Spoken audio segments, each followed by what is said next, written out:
It is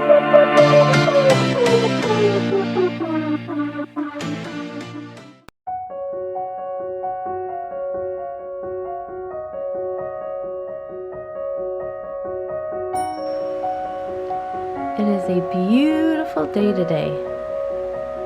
Beautiful. My plants are gonna love it today.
Okay guys, so it is absolutely beautiful out this morning. Usually at this morning, there's been a couple days ago I had to wait till like 10 o'clock to bring my flowers out because it was still like in the 40s. It was still pretty cold. Today that sun is nice. That sun is nice and warm. So I think what I'm going to do is I'm going to go and have a cup of coffee. I'm going to grab my cup of coffee and I'll come out and sit on my porch because I haven't been able to sit out here the past 4 or 5 days because, you know, it's been cold in the morning. So like I said, about now it's probably like a little bit after 8. So, and it's beautiful out here. I mean, like, I've got my little light black jacket on, and in the sun, which is where my swing is. Sorry for the squinting, guys, but it's so bright out here. It's absolutely beautiful. There's like no clouds in the sky. It's beautiful. And as you guys can hear, the birds are chirping. It's, you guys know, I love that sound. I hope and pray that in our new house that it's as tranquil. Well, in our new house, we actually will have, like, our property backs up to woods, and like right now, you know, live in the condo, I have people all around me. Well, in our new house, we only have side neighbors and nothing in the back, so that'd be nice coming next year, because next year we're gonna put a patio and stuff out there. But I'd like to put my swing in our new front porch. I don't know if our porch is wide enough, because we have like a wide porch here. I don't know in the new house if our porch is wide enough for our swing, which I hope it is. If not, we'll figure something in the backyard how to do it. But rig up something that we can hang our swing from. But yeah, so I'm gonna go get me a cup of coffee, and then I'm gonna enjoy that, and then I'll come back to you guys. And I tell you, like, all you homeschool mamas, I don't know about you, I'm ready. I'm ready for it to be done. You know, this is our first year homeschooling, and I think it was successful. I'm gonna say it was successful. I mean, for a first-time homeschool mom, I think it was successful. Definitely a lot of learning curve there. a lot of things that I already know for next year, like do's and don'ts.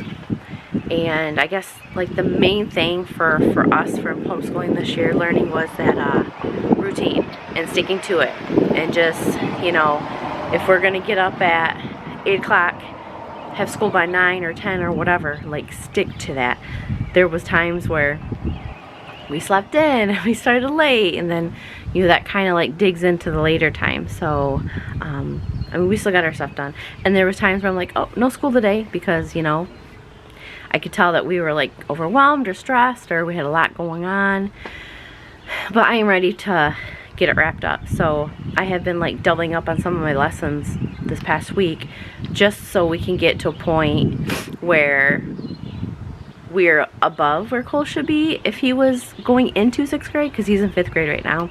So I want him to actually be like mid 6th grade level, if not more, by time we end school, which is just like in another like 2 weeks. So not much longer, but once we get school done, I want to be able to start focusing on those packing hacks I was telling you guys about.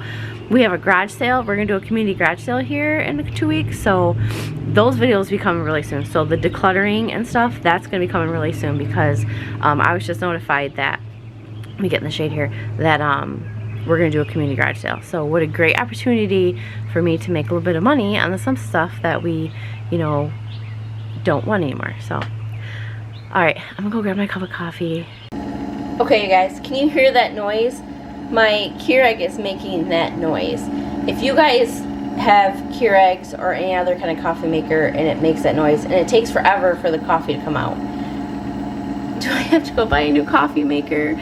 Like, I've cleaned it out, I've tried to do all that stuff, and I feel like it's on its last leg. But if you guys have experienced that and you know a way to fix it, or some kind of hack that you've done to extra clean it out and stuff, but let me know, because looks like I'm gonna have to do that. Okay guys, so how many of you can relate? I have 3 cats. They are the messiest eaters ever. We have dogs in the past. This is our first time we've had cats, and yes, we have 3 of them, but one cat will make all this mess, and it's my Stormy. He is such a messy eater. He's my all gray and white one with the blue eyes, my Siamese lynx. He is such a messy eater. Like, I had their dishes over here this morning, but like, he will push it and then it gets food all over. And then I moved it and he over here and he did the same thing. Ah, this cat, I tell you, I'm telling you, sometimes having animals, it's like having toddlers throughout your house. I clean up food messes. I pick up toys because there's cat toys all over.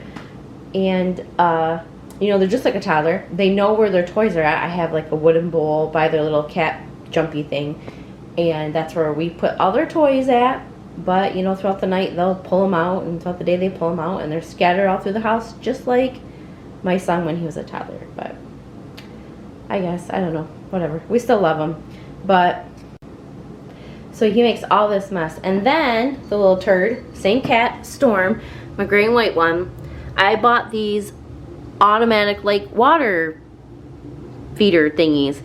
And it's because, you know, cats, anybody that has cats, knows about cats, knows that they are very prone to like kidney disease, because cats don't like to drink water. Like, they will drink what's necessary to survive, but still, you know, they're not really fans of water. Oh, there's Oreo, the black and white one's Oreo. And this is the one I was telling you guys about. That Storm. He makes all this mess. But anyways, so Storm, the one I just showed you, he has blue eyes. And I read somewhere that cats with blue eyes actually have a hard time seeing, because their eyes are so light that the light like comes in their eyes, and it almost, not like blinds them, but it makes it hard for them to see. So I try to always stick with dark colored bowls. I've tried light colored, I've tried clear bowls, it doesn't matter. He always has to like stare at the water for a long time, and then he'll drink the water.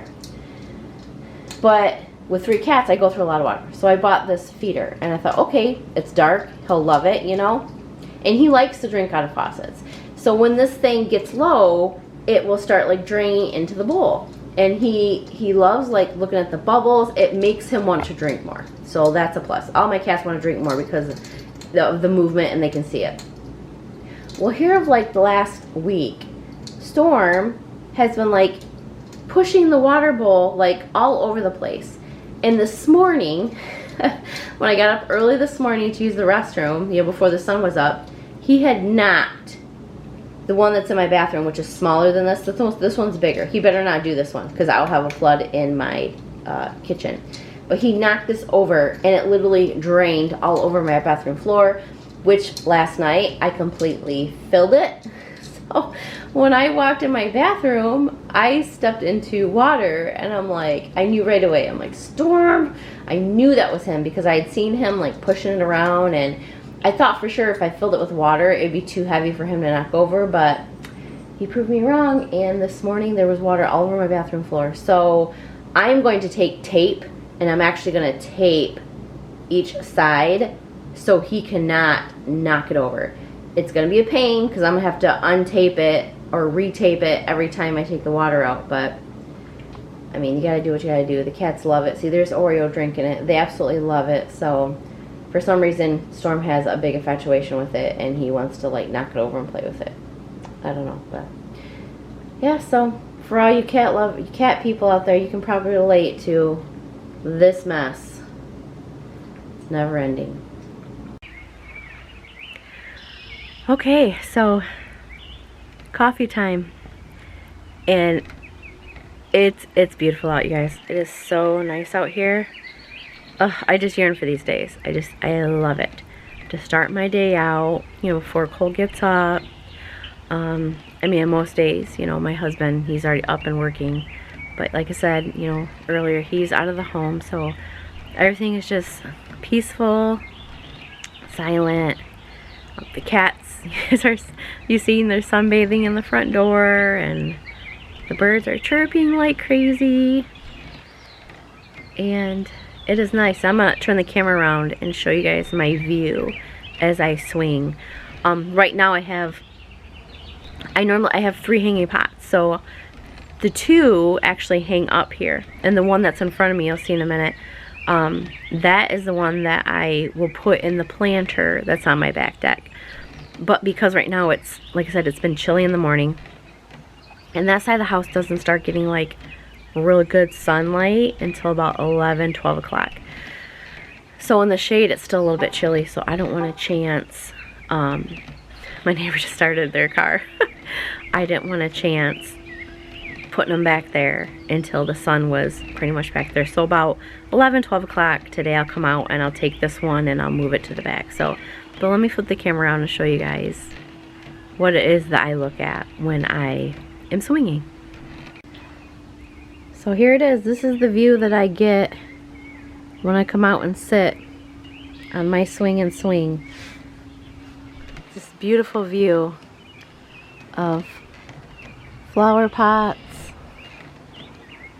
Pretty soon my hydrangea bush will be blooming. So I'll have nice white snowball hydrangeas. And then in the center here, there's like a metal stand that I want to actually turn into a table. I was going to do it last year but didn't do it. And I mean, I originally wanted to turn it into the table, but I don't know, I think actually I'm going to wait with the move because it's actually meant to be a planter. And I was going to do that originally when I bought it, but then I was like, oh, I kind of like it like here in the middle where I can store stuff. And we were going to make like a wood top to like put on it that, you know, you can take off kind of like a lid, but make it just a little bit wider in a circle, so it kind of like worked as a little table as well. So, but right now it's holding my pot, and then like I said, this will get moved to the back deck once the sun hits back there. But yeah, this is what I look at when I'm on my swing, and then I'll turn occasionally and look at the pond back there. Like I said before, you guys, in other videos, we have so many birds, all different kinds. And one of my favorite birds is the red-winged blackbird. And we have a ton of them because of our pond, because they nest in the old cattails. they nest and stuff in there. So we have tons of them, and they just sing such a pretty little chirp, a little song that it's really nice. I mean, our subdivision is kind of like tucked back. I mean, there is like a main road there, so you kind of get a little bit of a traffic noise, but the birds, honestly, they do a really good job of drowning it out. And it's not constant traffic. Every now and then you'll get your, you know, your truck that goes by or your motorcycle that goes by, you know, that you can like really hear. But other than that, it's pretty peaceful back here. I guess it's almost kind of bittersweet, you know. We love our subdivision, like I said before, and it's so peaceful, and our neighbors are amazing, and I'm gonna really miss it when we move. You know, I'm sure the people in our sub are gonna be amazing and stuff too. And it's kind of like the same here, where the sub that we're moving into is kind of tucked you know, it's off a busy road, but it's kind of tucked back. And plus, like I said, you know, we're like, our house, our yard and everything, but you know, we have woods and stuff behind us, and then behind the woods is like farmland. So, you know, that's gonna be quiet, and I'm sure it's gonna be very pretty. And I mean, we have deer and foxes and coyotes and all that stuff here. So out there we're gonna probably have even more wildlife, so that'll be nice. And then you know, this first year, since, you know, we're gonna be moving into our home possibly August, even maybe early September, we're not gonna really be focusing on, let me turn this around so you guys can see me. So in the new house, you know, this year, the main focus is going to be like the inside of the house, to get it to where we need it. Like the first room that's going to get done in that house is going to be the schoolroom, and then probably simultaneously, maybe a little bit like right after that room, is going to be my husband's office. I mean, his office will be set up. That'd be the first room that we get set up, just because he has to work, you know. And our plan is, you know, I want to take my time moving. I don't want to be, you know, one day move. And we did that moving into this house from our apartment, and you know, we got one of those huge trucks, and we loaded it, and it was full. I mean, we went from an apartment to this condo, which is, like I said, over 1,100 square feet with a basement and a basement. And like, when we moved into this house, you would think that we had lived here for a while, because we had stuff to fill it. And I don't think, I mean, I have enough stuff to make each room, except for the schoolroom office, where that stuff we will have to get stuff for that. Even though we have like Cole's desk and everything in the basement, in the family room down in the basement, Mike is actually going to take that desk and use it for his office. And then and we will have to get stuff for that too, to make it more of like an office-y feel. But we have enough stuff to like do the functions that we need to do every day. So it's gonna be a lot of fun, because then basically we're just gonna embellish on that, you know, and make it even much better. So, but anyways, it's gonna be bittersweet leaving here, because it is beautiful. I wish I could take the house that we're having built and put it in this sub. I mean, the lots here are smaller than what we have, but take like a couple of these lots, put them together, and put our house on it, and we'd be totally happy. That, and if we didn't have to pay an association fee, because where we are moving now, our sub, there's no association, so we don't have an association fee for that. But yeah, so it's exciting and it's sad at the same time, but I'm getting really excited. That's another reason why I want to get the homeschool done. That's why I'm kind of like doubling up on lessons if I can. Now, if it's something that it's a little more tougher and I can't, like right now math, where, you know, we're into like ratios and percentages and all that kind of stuff, and it's a little tougher. You know, some people get it right off the bat, some people it takes a minute, and it's taken my son just a little bit of time. So those ones I don't feel is good to double up right now. But like the science, we've been doubling it. The English, we've been doubling it. You know, I've been basically taking like a whole entire chapter and just kind of just mixing it up, putting it in together, and you know, it's been working out fine. That was one thing that I learned as we started homeschooling is, you know, we do BJU, and they have each day planned out for you, so it's very easy to follow. And I'm doing the parent-led right now. Next year we are going to do the online, because Cole, he's a pretty independent kid, and I also realized through this whole teaching thing that, I mean, there's some things that he needs like a little extra attention to, but most of the stuff, like, he gets it. Like the science and the social studies, you know, history and that type of stuff, he doesn't need like extra explanation, which I will still give him because I think it's something you need to do. But with the online, I mean, the teachers give all of that extra explanation. So my neighbor's going by. Okay, so I don't remember what we were talking about because my battery died as we were talking, but yeah, so a couple months will be moving, and definitely gonna miss our neighborhood, the front porch, the birds singing, all that kind of stuff. And I have a neighbor that's pulling out of their garage, and you can hear their car probably. So I'm gonna get off here, enjoy the rest of my coffee, and get some makeup on. It's probably gonna be a straight hair day. We'll see how I feel. Put some makeup on and yeah, get this day going. Alright guys, that's a wrap on this video. Thanks so much for sharing with me my morning routine. Make sure you guys like and subscribe my videos, and I'll see you guys in the next one. Bye guys!